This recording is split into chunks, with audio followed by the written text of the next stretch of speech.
So good morning, good afternoon and good evening जब भी आप वीडियो देख रहे हो। तो आज का हमारा टॉपिक है इंट्राक्रैनियल प्रेशर। तो आइए देखते हैं क्या होता है, कैसे एक्ट करता है ब्रेन में, क्या हमारे पे इफेक्ट आता है, इसके सब कुछ देखेंगे। तो first of all what is intracranial pressure? तो the pressure of fluids, fluids कौन सा? CSF, that is cerebrospinal fluid. उस फ्लूइड का प्रेशर हमारे ब्रेन में, ब्रेन टिश्यू के ऊपर, दैट इज इंट्राक्रैनियल प्रेशर। अब हमारा स्कल क्या है? अब हमारा स्कल जो एक रिजिड स्ट्रक्चर है, उस रिजिड स्ट्रक्चर के अंदर हमारा ब्रेन भी है, ब्लड भी है, सीएसएफ भी है।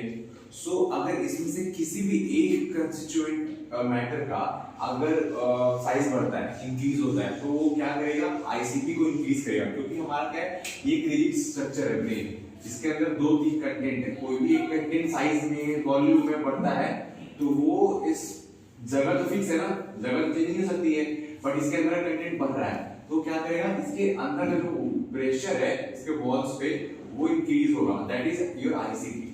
तो इस चीज को क्या कहते हैं? ये जो प्रोसेस है तो क्या कहते हैं? इसको एक फिलॉसफी कह लो, जो कह लो मोनरो केली डॉक्ट्राइन।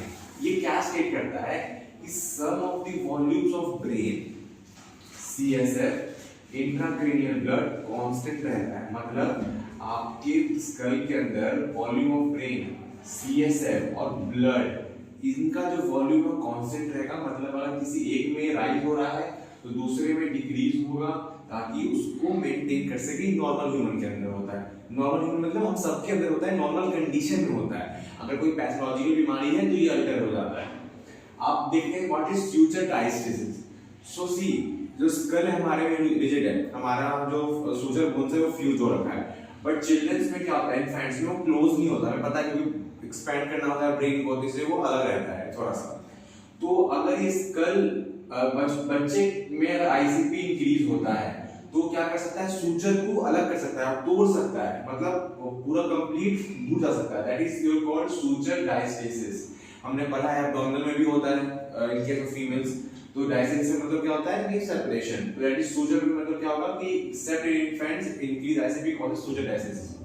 अब देखो नॉर्मल आईसीपी क्या होता है? नॉर्मल आईसीपी हमारा होता है 5 से 15 mm ऑफ एचजी।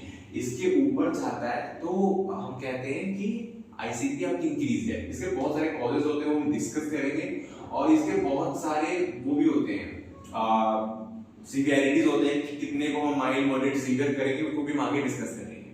अब हमारा क्या क्या कॉज हो सकता है रेज आईसीपी? तो पहला कॉज है एक्सपेंडिंग मास।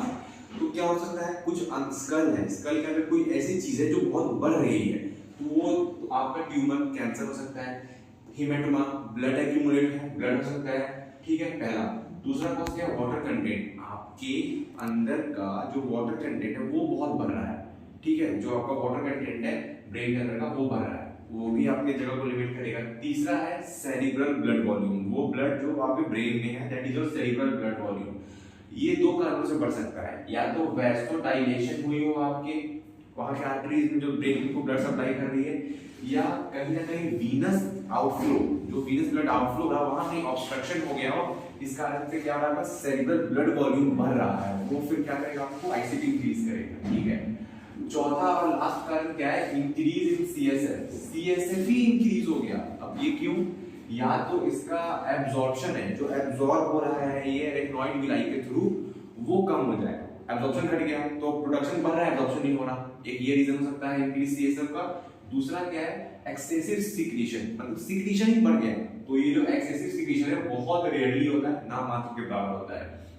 हम अब देखेंगे how body reacts to ICP, increase ICP to maintain homeostasis. हमारा बॉडी कैसे रिएक्ट करता है ये इंक्रीज आईसीपी को मेंटेन करने के लिए? तो देखो दो तरह से होता है, एक तो इमीडिएट इफेक्ट आएगा, एक डिलेड आएगा। जो इमीडिएट आता है उसमें क्या होता है? सीएसएफ, अगर आईसीपी आपका बढ़ा हुआ है तो जो सीएसएफ का वॉल्यूम है, दैट इज सेरिब्रोस्पाइनल फ्लूइड का वॉल्यूम है, वो डिक्रीज होगा, ठीक है। कैसे डिक्रीज होगा? आप तो कहोगे कि भाई कहां चला जाएगा? तो अगर मैं बोलूं कि सपोज ये ब्रेन है, ठीक है, अब मान के सब चलो कि ये मेरा ब्रेन है, ठीक है, इसमें ये सीएसएफ पूरा फैला हुआ है। अगर मेरा आईसीपी बढ़ रहा है ना, तो क्या करेगा ना कि अब मेरे को मेंटेन करना है, तो मोनरो केली डॉक्ट्राइन के अकॉर्डिंग अगर मेरा आईसीपी बढ़ रहा है तो सीएसएफ का वॉल्यूम कैसे होगा कि जो एक्स्ट्रा सीएसएफ है वो सीएसएफ को लंबर थेका में ब्रेन कहां करेगा? आउटफ्लो कर देगा। लंबर थेका में, लंबर वाले थेका में उसको आउटफ्लो कर देगा, मतलब वहां से निकाल के नंबर थीटा में भेज देगा, ताकि यहाँ से कुछ खाली हो और जाके वापस से फॉल हो आपकी इसमें आईसीपी में। दूसरा है सेरिब्रल ब्लड वॉल्यूम को डाउन कर देगा, सीबीवी सेरिब्रल ब्लड वॉल्यूम कैसे करेगा, वैसो कॉन्स्ट्रिक्शन कर देगा। क्या करेगा, वैसो कॉन्स्ट्रिक्शन। तो वैसो कॉन्स्ट्रिक्शन के थ्रू जो ब्लड आपके ब्रेन के आसपास है उसमें रिडक्शन कर देगा अमाउंट में। और जो आता है अगला वो है delayed, that is decrease extra cellular fluid. तो जो आपका एक्स्ट्रा सेलुलर फ्लूइड है उसमें ही डिक्रीज ला देगा। वो भी आपका बहुत सारा मैकेनिज्म के परमिएबिलिटी चेंज करके जो एक्स्ट्रा सेलुलर फ्लूइड, जो इंट्रासेलुलर फ्लूइड है उसको एक्स्ट्रा सेलुलर फ्लूइड में जाएगा, एक्स्ट्रा सेलुलर फ्लूइड बाहर जाएगा स्पेसेस में, उसमें भी रिडक्शन आ जाएगा। ठीक है, तो यहाँ तक हमारा बॉडी कैसे रिएक्ट कर रहा है। ठीक है, अब हम देखते हैं सेरिब्रोस्पाइनल फ्लूइड। तो सीएसएफ है क्या, तो सीएसएफ कुछ नहीं है, एक क्लियर साफ वाटरी फ्लूइड है जो हमारे ब्रेन को सराउंड करता है और स्पाइनल कॉर्ड को। इसका काम क्या है, प्रोटेक्शन, शॉक वॉक से बचाएगा। आप ऑब्वियसली बात है, स्कल के अंदर सीएसएफ है, उसमें ब्रेन है, तो जब हिलेगा तो ब्रेन डायरेक्टली स्कल से कांटेक्ट नहीं होगा, सीएसएफ प्रिवेंट कर लेगा उसको। वेस्ट रिमूवल, सीएसएफ वेस्ट को रिमूव करने में मदद करता है ब्रेन में, और न्यूट्रिशन प्रोवाइड करता है। क्यों, कैसे न्यूट्रिशन प्रोवाइड करता है, तो सीएसएफ के कंस्टिट्यूएंट्स क्या है, वाटर है, उसमें प्रोटीन है, ग्लूकोज है, इलेक्ट्रोलाइट्स है। इनके कंटेंट्स वेरी करते हैं और इनके कंटेंट्स को ही हम देख के पता लगाते हैं कि कोई बीमारी है, कोई पैथोलॉजी है। किसी बीमारी में प्रोटीन इंक्रीज मिलेगा, किसी में इलेक्ट्रोलाइट इंक्रीज, किसी में ग्लूकोज, डिपेंडिंग अपॉन कंडीशंस। अब बात करते हैं सीएसएफ सिक्रीट कितना होता है, तो almost 500 ml per day secrete होता है। कहां से सिक्रीट होता है, choroid plexus of lateral ventricle. सबसे इंपॉर्टेंट क्वेश्चन है ये, अगर बात करूं एंट्रेंस पॉइंट ऑफ व्यू से, कि सीएसएफ कितना सिक्रीट होता है, 500 ml पर डे सिक्रीट होता है। कहां से, तो choroid plexus of lateral ventricle से सिक्रीट होता है। अब हम बात करते हैं इसका सर्कुलेशन का। सर्कुलेशन कैसा होता है, तो सीएसएफ है पहले, choroid plexus of lateral ventricle में क्या हुआ, प्रोड्यूस हुआ। ठीक है, अब ये रहा आपका लेटरल वेंट्रिकल, यहाँ प्रोड्यूस हो गया। ठीक है, यहाँ बना सीएसएफ। अब कहां जाएगा, इंट्रावेंट्रिकुलर फोरामेन या फोरामेन ऑफ मोनरो बोलते हैं, उसके थ्रू ये जाएगा थर्ड वेंट्रिकल। लेटरल वेंट्रिकल से ये यहाँ आ गया, यहाँ से निकल के ये पहुंच गया थर्ड वेंट्रिकल, कुछ यहाँ। अब थर्ड वेंट्रिकल से सेरिब्रल एक्विडक्ट, जिसको हम बोलते हैं मेसेंसिफेलिक एक्विडक्ट, इसके थ्रू आएगा फोर्थ वेंट्रिकल। तो lateral ventricle, third ventricle, fourth ventricle. Fourth ventricle से क्या करता है, फोरामेन ऑफ लश्का के थ्रू या तो सब एरेक्नॉइड स्पेस में गया पहला, और फोर्थ वेंट्रिकल से दूसरा रास्ता क्या पकड़ता है, central canal of spinal cord में जाता है, उसके थ्रू फिर पूरा स्पाइनल कॉर्ड में फैलता है।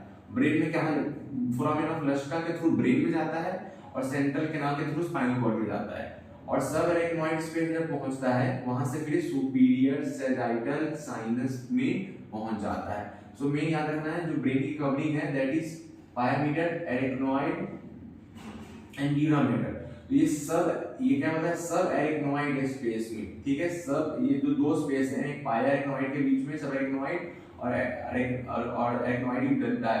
एरेक्नॉइड और डायमिड के बीच में सबड्यूरल स्पेस। तो ये कहां है, सब एरेक्नॉइड स्पेस, मतलब पायरामिडल और एरेक्नॉइड मैटर के बीच में जो आपकी स्पेस बन रही है, इस स्पेस में भर रहा है क्या आपका सीएसएफ।